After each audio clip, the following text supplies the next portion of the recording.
ريس يا ريس. ايه ده بس مش فاهم جرسون. اهلا، ازيكم يا رجالتنا؟ عاملين ايه؟ كلكم تمام؟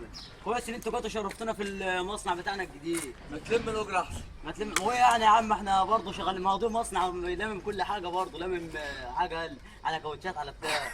اذا عايز تطلب ايه يا ريس؟ منيو. منيو ايه بقى؟ حمام منيو يعني ولا حاجه؟ ما فيش مشكله، تطلب ايه يا ريس؟ عندكم سندوتشات مربى بالمهلبيه؟ نعم يا اخويا، مربى احنا قاعدين في مصنع بس كنتور بس شيء. روح انت دلوقتي. السلام عليكم. بلاش المنيو. اسمع مني، بلاش المنيو. اولا هنا بيعملوه وحش وتعبان. ثانيا انا لسه سامع الدكتور النهارده في النهارده وانا جاي لك دلوقتي سامع في التلفزيون بيقول ان المنيو ده مش مفيد بالصحه، وخصوصا للرياضيين اللي زيي وزيك. خفش مش شايف كده؟ مش شايف كده؟ مين على اساس ان طعمه كده؟ خد يا ريس، شوف اللي انت عايزه وقول لي عليه. في عجل برضه كوتشات واي حاجه انت عاوزها برضه. شوف اللي انت عايزه. شيشه طاووق؟ ماشي.